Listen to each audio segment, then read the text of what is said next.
Disculpen que hubo ahí un problema con la computadora, se hubo un corte ahí de la energía. Bueno, retomamos entonces la sesión. Estábamos diciendo que la primera explicación, y está bien que se haya cortado porque nos separa los dos tipos de relacionamiento por los cuales se constituye, digamos, la información en noticia. El primero de los criterios que tiene que ver con la construcción de agenda setting sería una explicación mucho más jerarquizada, como habíamos dicho, de arriba hacia abajo, en la que los bloques de poder político y de poder mediático se asociarían y discutirían para gestionar consensos informacionales en la medida en que ayuden a influenciar a la opinión pública en torno a sus intereses privados. Esa sería la primera de las explicaciones, como decía. La segunda tiene que ver con el hecho de la tematización y los political issues, que en el año 87 nuestro ya conocido y amigo Grossi eh, configura y conceptualiza en torno al estudio del establecimiento y la definición de los grandes temas políticos de la agenda. Esos political issues serían estrategias argumentativas y alineamientos políticos que necesitan de una contextualización para ser efectivos. Es decir, qué temas se van a tratar, quiénes son los promotores, cuáles son los argumentos y cuáles son las valoraciones del análisis de, digamos, la construcción editorial de los mismos. En fin, los political issues trabajan sobre el análisis de cómo los medios establecen la agenda pública, la definen y limitan los temas. Ya no sería cómo la agenda mediática, digamos, intercede desde la agenda pública, sino al revés, cómo la agenda pública está influida por la construcción de la agenda mediática. Como decíamos, los political issues se construyen en torno a una serie de características. La primera de ellas es la selección, para la cual necesita que exista un conflicto para que la información se convierta en un tema de interés público. Una vez identificamos los problemas y los actores que hacen parte, podremos entender si existe ese conflicto o no. ¿Cómo lo medimos? Pues en torno al grado de controversia social que genera y a la oportunidad para la elección política. Es decir, puede haber controversias sociales fuertes que por el momento político en el que se están gestionando no generan una oportunidad de acción o de elección. Con lo cual, en muchos casos, esa información, que podría ser muy relevante y de mucho interés de la opinión pública, se deja de lado y se queda, digamos, latente, a la espera, digamos, de esa oportunidad para la elección política. En segundo lugar, necesitaríamos un momento de discusión y argumentación en el que conocer y reconocer las diferentes posturas políticas que se establecen frente a la controversia. Y en tercer lugar, la implementación de soluciones. Como decíamos, esta es una solución o una explicación mucho más horizontal en la cual, digamos, la opinión pública tiene mucha mayor capacidad de agencia. ¿Por qué? Porque medirá el grado de controversia social, es decir, cómo la opinión pública puede reaccionar ante estas informaciones en concreto, la discusión y la argumentación, cómo se constituyen diferentes posturas políticas y la implementación de soluciones, como esta, digamos, controversia establecida en gran medida en torno a los intereses de la opinión pública, también lleva a gestionar una serie de soluciones en la agenda pública. Esto, voy a saltar una parte, nos lleva a los entornos actuales que serían lo más cercano al interés de la clase y de las últimas sesiones de lo que hemos estado hablando. Eh, y es que en los entornos, como decíamos, actuales, en los que pues, las estrategias de posverdad o de desinformación han generado altos niveles de efectividad, y se han apoderado del escenario mediático y también de la gestión de la opinión pública, está muy relacionado, como habíamos estado viendo, con el desarrollo de estrategias políticas muy cercanas a el populismo y al éxito del populismo como un movimiento obviamente estructural, pero también recursivo y discursivo, centrado en la gestión de las emociones de la opinión pública o del pueblo como tal, ¿no?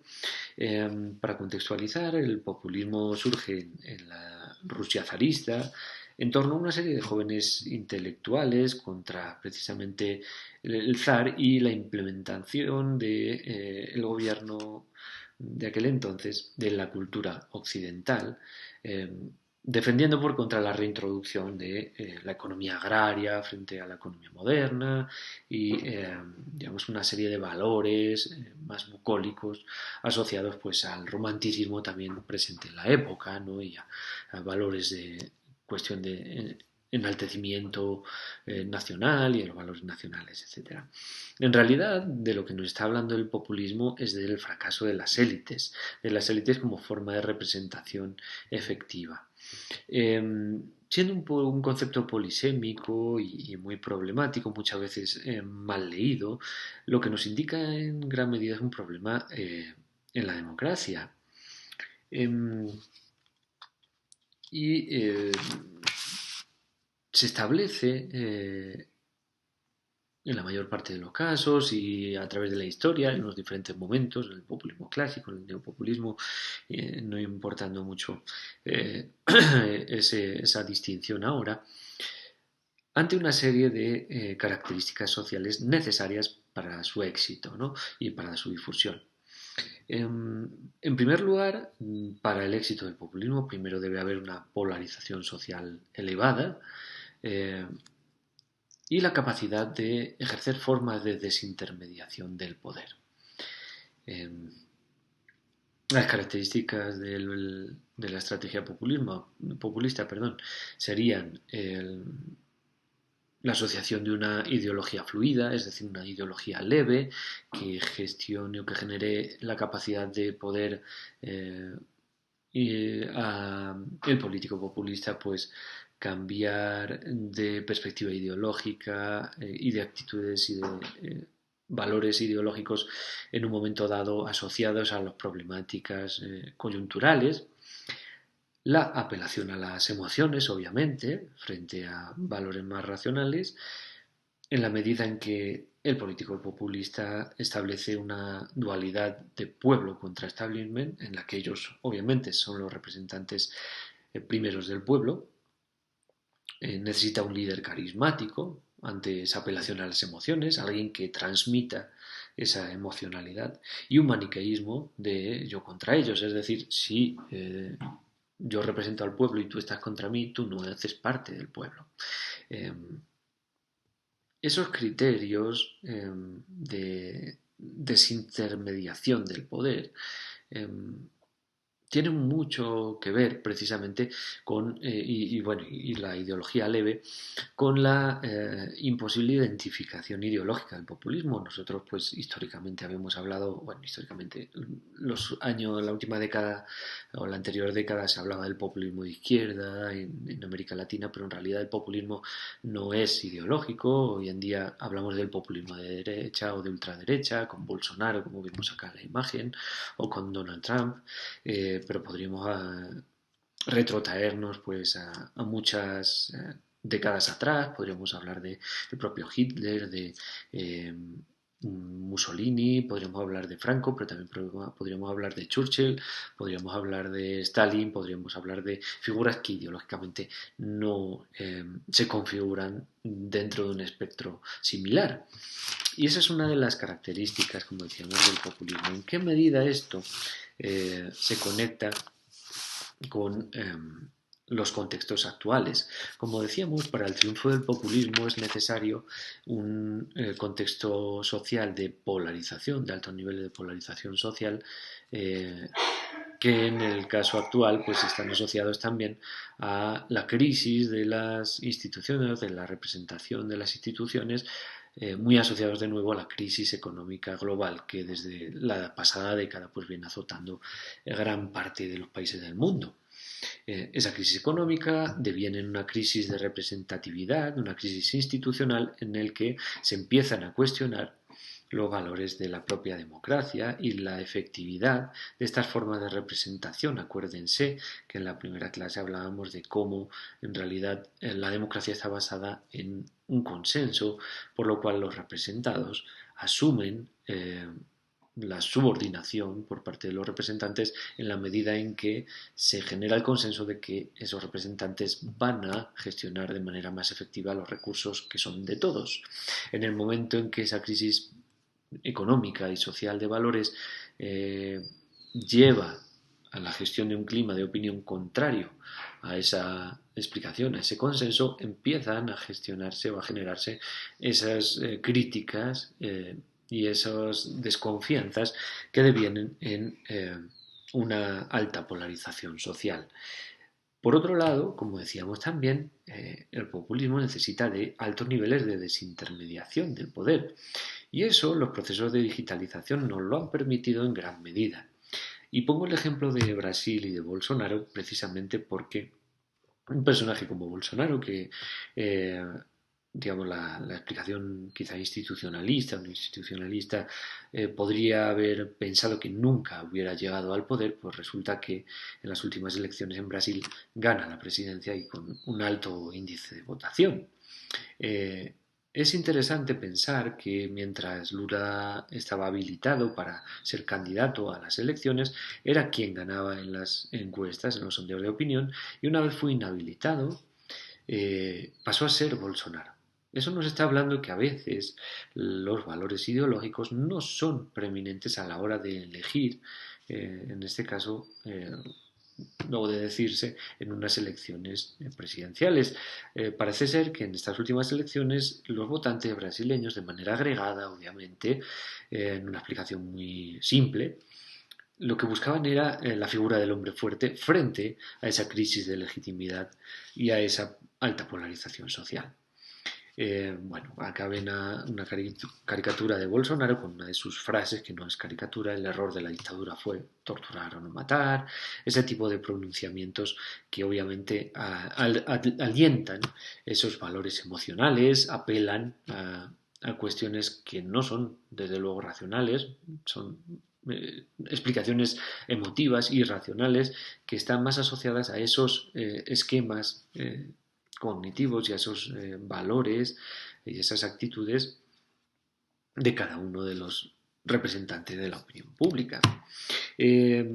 Lo que ocurre en Brasil es muy interesante porque decíamos nadie lo esperaba y la agencia Lupa, que es una agencia de fact-checking la más grande del país, hace entre la primera y la segunda vuelta una investigación grande a nivel nacional sobre cómo se ha construido la estrategia de comunicación del candidato Bolsonaro por aquel entonces y el éxito de esa primera vuelta. Aquel entonces todavía tenía que pues, vérselas en segunda vuelta con Fernando Haddad, que pues, no fue rival, ¿no?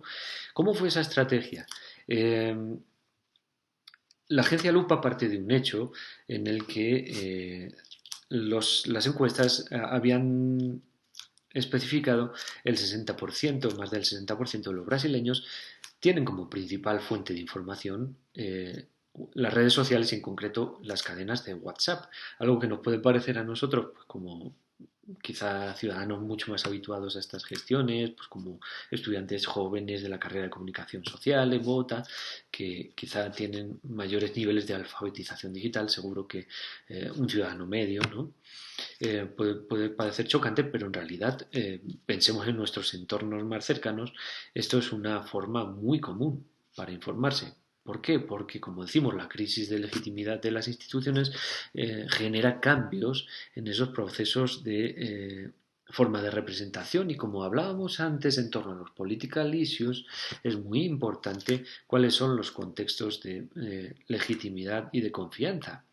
En este caso, los grupos de WhatsApp están basados en niveles altos de confianza porque digamos, son compañeros de trabajo, son compañeros de clase, son amigos, son familiares.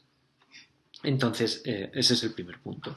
El segundo de los puntos es que, obviamente, como la mayoría de los grupos privados, o todos los grupos privados están encriptados, no podían tener acceso, pero sí podían tener acceso a los grupos públicos.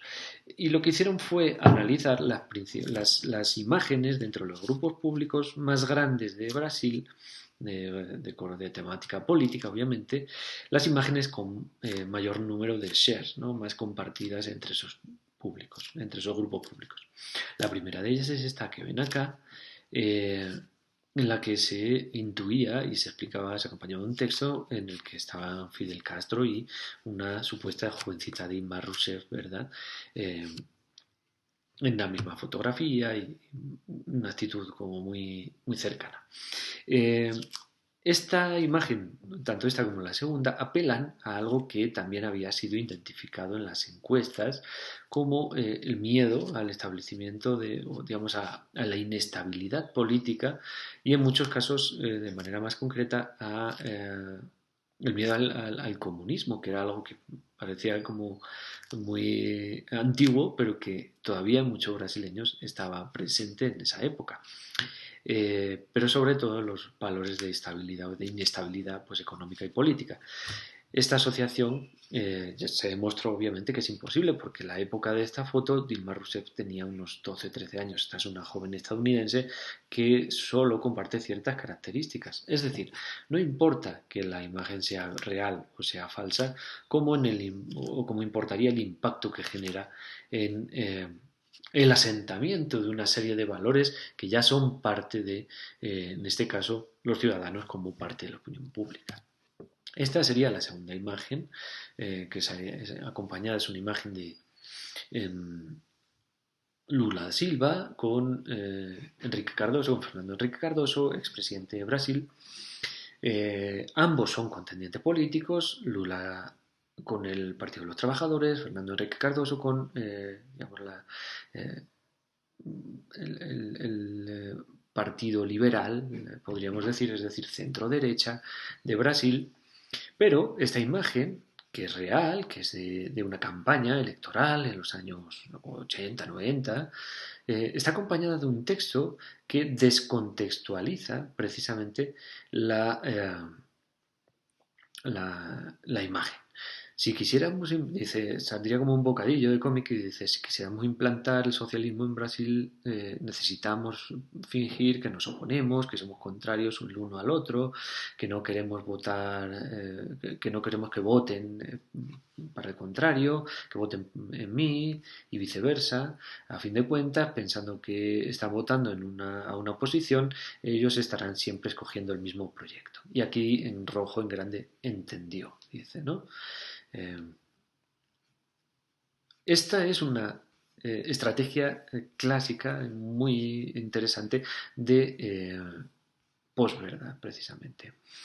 De desinformación por un lado, pero también de posverdad, porque la imagen es real. Lo que no es lo que, digamos, lo que la descontextualiza es el texto. Explica algo que no está ocurriendo, que obviamente no vamos a poder saber cuál fue la conversación entre estos dos señores en ese momento porque no está el registro.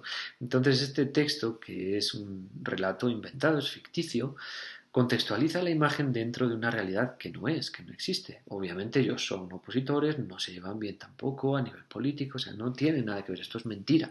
Esto es irreal, la generación, la sensación, las emociones que genera, pero no importa tanto que sean reales o sean falsas como que aludan a valores cognitivos y actitudes políticas e ideológicas que sean cercanas a aquello que nosotros consideramos. Además, digamos eso a nivel discursivo, a nivel estructural, ¿cómo funcionaría esto? Para ello tendremos que entrar en lo que es en ciencias sociales conocido como el análisis de redes sociales y hablaremos más adelante de ello porque tenemos una sesión dedicada a metodologías de ARS. Esta red, que sería la red de difusión de la felicidad, nos demuestra, y esto es una investigación real, tres nodos o tres colores de nodos. Cada cuadrito o cada nodo sería un individuo, ¿sí? Y tendremos tres tipos: los azules, que serían menos felices, los amarillos, que serían los muy felices, y los verdes, que son intermedios. Si nos damos cuenta, parecería que están agrupados por colores, es decir, los amarillos están conectados con los amarillos, los verdes con los verdes, los azules con los azules. Esto en análisis de redes sociales es conocido como homofilia. Y esto es explicado precisamente en torno a la intensidad de las relaciones que se establecen a nivel humano, y que tiene que ver cómo los sujetos que comparten mayor número de valores y de intereses, pues tienden a fortalecer esas relaciones entre sí y a abandonar otras relaciones en las cuales no cuentan con a lo mejor tantos intereses comunes o tantos valores comunes, etcétera. Entonces lo que nos dice es que finalmente, ante situaciones también de polarización, las redes que establecen los contactos y las interacciones humanas tienden a polarizarse, tienden a establecer grupos de valores e intereses similares en este caso. Y esto es lo que ocurre en el caso de las estrategias de la posverdad y la desinformación. Al establecer y fomentar precisamente la polarización social, lo que ocurre en esas interacciones, en esas redes, es que se generan mayores niveles de polarización también, que ayudan a establecer pues formas políticas cercanas a lo que decimos, al populismo y la gestión de las emociones. Empiezan a dejar a ser mucho menos importantes los argumentos, ¿sí?, como las emociones que nos provocan las informaciones que se nos presentan. Este es el ejemplo, este que vamos a ver, es el ejemplo de digamos, la diacronía, el recorrido histórico durante un periodo de tiempo breve de los blogs políticos en el espacio digital estadounidense.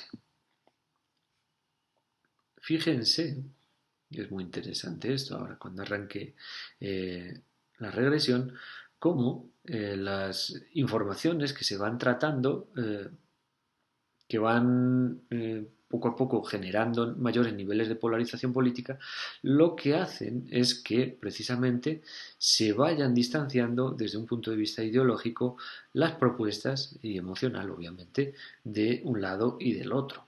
Entonces podríamos pensar que las relaciones, los nexos, los puentes que podríamos establecer en una situación normal en la que los, en este caso, blogs de información política estuvieran más unidos, ¿sí?, poco a poco, fomentando esas estrategias de polarización, lo que vamos a hacer es establecer o romper esos vínculos y generar mayores incapacidades de comunicación en este caso, lo cual deviene en la polarización también política de la propia opinión pública, en la que vamos a acercar o vamos a centrarnos mucho más en esos niveles de homofilia que decíamos, con aquellos sujetos, aquellos nodos que también serían pues estos blogs, esos grupos de WhatsApp, etcétera, que comparten mayor nivel o mayores valores, mayores argumentaciones o digamos, sí, esquemas cognitivos, actitudes ideológicas cercanas, etcétera, y vamos a empezar a romper vínculos con aquellos que ponen en duda todas esas cuestiones. Eso a nivel informacional también es una gran pérdida de informaciones novedosas, ¿no?, en análisis de redes, en intercambio, pero ya lo hablaremos, como decía, pues más adelante. Esa es la estrategia por la cual Cambridge Analytica, por ejemplo, estableció publicidades personalizadas en la medida en que, dependiendo de los intereses que se generaban en la captura de datos de tus perfiles de redes sociales, pues si, digamos, el algoritmo de organización de esos datos encontraba una tendencia hacia la valoración, por ejemplo, positiva de la fortaleza. Esto se hace a través de topic modeling, ¿sí?, de cómo, digamos, ciertas temáticas están asociadas a ciertos valores y ciertas emociones en la gestión de estas emociones, como decíamos. Bueno, pues entenderíamos que aparecería la imagen de Ivanka Trump como la empresaria exitosa, etcétera. Si nosotros pues tenemos valores cercanos a la clase media, etcétera, nos aparecería este Montero de acá. Si valoramos la justicia, nos aparecería la imagen de un sheriff. Si valoramos digamos, los militares o las fuerzas de seguridad, nos aparecía este marine retirado, etcétera, etcétera, ¿no? Cuando, por ejemplo, hacíamos búsquedas como Trump y guerra de Irak, ¿no? Para conocer lo que realmente ocurrió, que Trump soportó y apoyó la guerra de Irak, algo que está muy mal visto dentro de la opinión pública estadounidense. eh, las estrategias de posicionamiento SEO en Google provocaron que una vez pues conocemos y parasitamos en ese caso sin permiso los datos privados de los potenciales votantes, lo que hacía la campaña de Trump era darle la vuelta. Generaban una serie de Google Ads, de anuncios, que estarían los primeros en las búsquedas, en los que buscabas Trump, guerra de Irak, y salía Hillary votó por la guerra de Irak. Todo lo contrario. ¿Sí? Donald Trump se opuso a ella, algo que es mentira. Pero no importa, porque lo que decimos es más en torno a la gestión de las emociones. Si buscamos Hillary Trade, ¿no? Acuerdos, nos dice que apoyó también el NAFTA, que era algo que también estaba muy mal visto. Y si decimos Trump Economic Plan, nos aparecía acá, nos dirigía el tráfico, digamos, a las páginas relevantes. Esa polarización ayuda en gran medida a las estrategias políticas de corte populista, como decíamos, más emocionales, en el momento en que a través de la captura de datos también podemos orientar a la opinión pública a través de la opinión pública digital y a la opinión pública automatizada. Si leen el texto de Jeff Koons, si lo han leído la pasada semana o que es un textito muy chiquito, se dan cuenta lo que hizo este hombre, este hacker, en su trabajo. Lo que hizo fue analizar unos comentarios sobre la audiencia pública en las que se debatía la neutralidad de la red, ¿no? Y lo analizó a través de análisis natural, procesamiento natural del lenguaje, en los que se dio cuenta que la mayor parte de esos comentarios estaban generados por inteligencias artificiales y no inteligencias naturales, lo cual era un peligro porque nos estaba diciendo en manos de quién está la opinión pública. Si nosotros tenemos la capacidad para, primero, generar estrategias de polarización que simplifiquen mucho las posiciones políticas de la opinión pública, si después tenemos la capacidad para analizar esas posiciones y generar esos análisis de corte Big Data, ¿no? A través de inteligencia artificial, que nos genere las tendencias sobre las cuales se constituyen los valores ideológicos, y si finalmente tenemos la capacidad de generar inteligencia artificial que produzca o que ahonde o que profundice la forma de persuasión de estas tendencias que hemos conocido, en realidad tenemos una capacidad de manipulación enorme, nunca vista, en las formas de opinión pública a través de elementos que tienen que ver con esa construcción de la agenda, pero a partir de una agenda digitalizada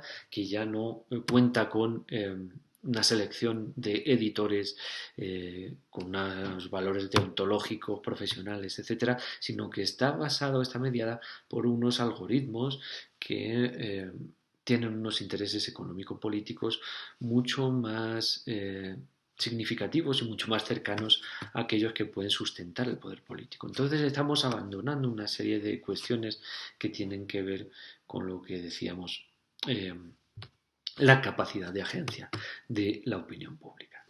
Esta sería un poco la explicación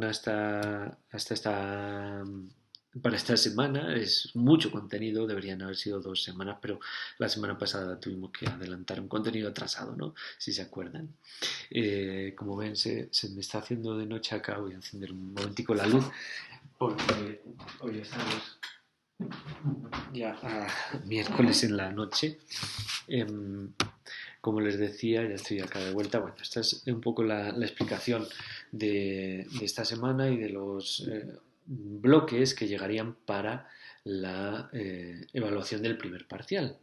Ahora, ustedes verán que esta semana tendremos no habrá foro, sino que tendremos asociado al curso una tarea, la tarea 1, que será la tarea a través de la cual vamos a evaluar ese 50% de la nota del primer parcial, de parcial 1, que sería para la semana que viene. Bueno, esa tarea tendrá que ver será una tarea grupal en los mismos grupos por los cuales se organizan para las lecturas, para la exposición de las lecturas, y tendrá que ver con todo este desarrollo actual de las estrategias de persuasión de la opinión pública, ¿sí? Y tendrá que ver y estará orientada sobre el análisis de una estrategia concreta y cómo incorpora digamos, ese caso en concreto o esa estrategia de gestión o de persuasión de la opinión pública, los elementos que hemos estado desarrollando en clase. Entonces, yo les voy a dar, se los voy a poner por escrito ahora, van a tener ahí todos los criterios y esa tarea que iniciaría hoy jueves en la mañana se alargaría hasta el próximo miércoles en la noche, en la medida en que el próximo jueves, la próxima semana, tendremos una sesión sincrónica a través de Teams a las 7 de la mañana, en la cual ustedes por grupos tendrán que presentar esos casos y una vez presentados pues entraremos ya en un espacio de debate que también hará parte de esa evaluación del primer parcial. Entonces, como les adelanto, pues bueno, ese sería el trabajo, la tarea. Voy a poner un mínimo de 1000 palabras para que todos puedan aportar y que yo pueda entender cuál ha sido la apropiación de los contenidos y cómo pueden aplicarlo digamos, en casos de la vida real. Eh, para después pues ya desarrollar las metodologías y también pues en el último parcial aplicar una de esas metodologías a algún caso real concreto. Bueno, como les decía, 1000 palabras, tienen hasta la próxima semana, hasta la noche del próximo jueves, el próximo miércoles, el próximo miércoles a las 23:59 se cerrará la tarea y el jueves cada grupo presentará la tarea en el formato que mejor le parezca, como más cómodos se sientan o como más interesante les resulte para posteriormente pues también tener, una vez finalizadas todas las presentaciones, un espacio de debate entre todo el curso y bueno, ya nos veremos todos y todas y esperemos que todos estemos muy bien, estoy seguro. Así que bueno, nada más, solo decirles que cualquier duda, cualquier cuestión o cualquier problema que les surja, ya saben que para dudas públicas tenemos un canal en Teams que puede ayudar también a resolver dudas que puedan tener otras compañeras, otros compañeros, si son más privadas o no quieren, digamos, hacerlas públicas, pues está mi correo, está el chat de Teams también privado, entonces hay muchas formas por las cuales podemos hablar y pueden contactarme. Entonces yo acá les dejo, no quiero cargarles mucho más, ya han sido muchos contenidos juntos. Les espero la próxima semana, que nos veamos todos. Es una sesión importante porque hace parte de la evaluación y tienen que presentar. Uh, y les deseo que tengan muy buena semana. Nos vemos el próximo jueves.